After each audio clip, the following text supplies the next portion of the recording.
Tokyo শহরের প্রান্তে বনজঙ্গলের মধ্যে লুকিয়ে আছে একটি পুরনো পরিত্যক্ত বাড়ি, হিমুরো ম্যানশন। বাড়ি থেকে দেখলে এটিকে একটি সাধারণ ধ্বংসস্থায়ী ঐতিহাসিকবাহী জাপানি ম্যানশন মনে হতে পারে, কিন্তু এর দেয়ালের ফাঁক ফোকরের মাঝে একটা কাঠ আর বাতাসের প্রতিটা কোণায় লুকিয়ে আছে ভয়ঙ্কর এক অভিশাপের ইতিহাস। কথিত আছে শত শত বছর আগে এই ম্যানশনে হিমুরো পরিবার বাস করত। এই পরিবার গোপনে এক রহস্য সিদ্ধি আচার পালন করত, যাতে বাড়ির অভ্যন্তরে থাকা দুষ্ট আত্মা বা অশুভ শক্তিকে আটকানো যায়। এই আচার ছিল অতি নিষ্ঠুর। পরিবারের এক কুমারী মেয়েকে ছোটবেলা থেকে আলাদা করে বড় করা হতো, তার সঙ্গে বাইরের জগতের সব যোগাযোগ বন্ধ রাখা হতো, যাতে বন্ধন না গড়ে উঠতে পারে। বড় হওয়ার পর নির্দিষ্ট দিনে তাকে শিকল দিয়ে হাত পা ও গলা শক্ত করে বেঁধে ফাঁসি দেয়া হতো। রক্ত আর মৃত্যুর মধ্যে দিয়ে তাকে বলি দেয়া হতো, যাতে অশুভ আত্মা এই দেয়ালের বাইরে বের হতে না পারে। একবার পরিবারের সেই বলির জন্য নির্দিষ্ট মেয়েটির মনে এক বাইরের যুবকের জন্য প্রেম জেগে ওঠে। এতে সিদ্ধি নষ্ট হয়ে যায়। এই পরিবারের বিশ্বাস অনুযায়ী এই প্রেমই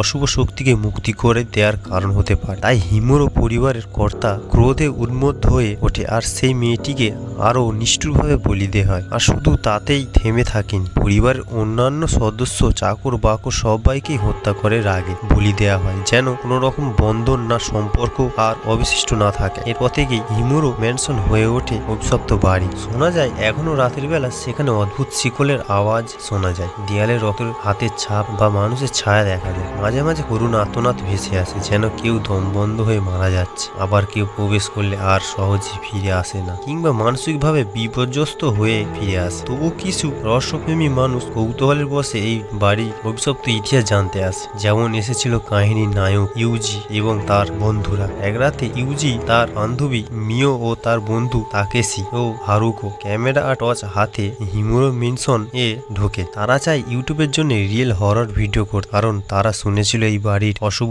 সিদ্ধি বা শিকল দিয়ে বলি দেওয়ার কথা। বাড়িতে পা রাখতেই চারপাশের বাতাস ভারী মনে হতে থাকে। ঘরের দেয়ালের লালচে দাগ, ছাদের কড়িকাঠে ঝুলে থাকা ছেঁড়া শিকল আর ভাঙা পুতুলের ফাঁকা চোখে তাকিয়ে থাকা, যেন এই বাড়িটি দেয়াল কিছু বলতে চাইছে। আর বাড়ির ভেতরে পড়ে থাকা পুরনো ডায়েরি আর কাগজ ঘাঁটতে ঘাঁটতে ইউজিরা জানতে পারে সেই ভয়ানক অভিশাপ বলির আচার সম্পর্কে। তারপরও ওরা গভীর রাতে ভিডিও তুলতে তুলতে হঠাৎ শুনতে পায় শিকল টানার আওয়াজ। তাকেশি ভয় পেয়ে বলে, চলো ফিরে যাই, আমার খুব ভয় লাগে। কিন্তু ততক্ষণে দেরি হয়ে গেছে। টর্চের আলোয় তারা দেখে অন্ধকার ঘরের মধ্যে দাঁড়িয়ে আছে এক সাদা কিমোনো পরা মেয়ে। তার গলায় আর হাতের কাছে শিকলের দাগ, তার ঠোঁটে কোণে হালকা হাসি আর রক্তে দাগ ঠোঁটের কোণে। মেয়েটি ধীরে ধীরে মাথা নিচু করে ফিসফিস করে কি যেন বলছে। সে বলে, এবার তুমিও। মিওর গলা হঠাৎ টান, অদৃশ্য কিছু টেনে ধরেছে।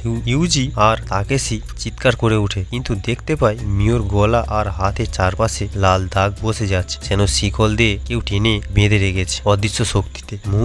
মুহূর্তেই মিওর দেহ লুটিয়ে পড়ে, নিশ্চল ও শ্বাসহীন। ভয়ে অন্ধের মতন ছুটতে ছুটতে ইউজি আর তাকেশি বাইরে যাওয়ার রাস্তা খোঁজে, কিন্তু বাড়ির করিডর ঘুরপাক খায়। দরজা খোলা যায় না, জানালার কাঁচ ভাঙলেও বের হতে পারে না। চারপাশে করুণ আর্তনাদ, শিকল টানার আওয়াজ আর সাদা পোশাকের অশরীরী ছায়া। শেষ ভিডিও ফুটেজে দেখা যায় ইউজি ক্যামেরার হাতে কাঁপা কাঁপা গলায় বলছে, যদি কেউ এই দেখে বিশ্বাস করো, এখানে এসো না, এখানে মৃত্যু ছাড়া আর কিছু নেই। তারপরে ক্যামেরা নিচে পড়ে যায়। ঝাপসা ভিডিওতে শুধু শোনা যায় শিকল টানার আওয়াজ আর এক করুণ নারীর কণ্ঠর ফিসফিসানি, এবার তুমিও বলি। এরপর থেকে ইউজি আর তার বন্ধুরা ফিরে আসেনি। লোকেরা বলে হিমুরো ম্যানশন এখনো দাঁড়িয়ে আছে, আর অদৃশ্য শিকল, রক্তের দাগ আর মৃত্যু আর্তনাদ আজও শোনা যায় সেই দেয়ালে ফাঁকে। হিমুরো ম্যানশন নিয়ে যেসব গল্প প্রচলিত, তার অনেকই লোককথা বা শহরের কিংবদন্তি। কেউ কেউ বিশ্বাস করেন এই বাড়ির অস্তিত্ব বাস্তবে নেই,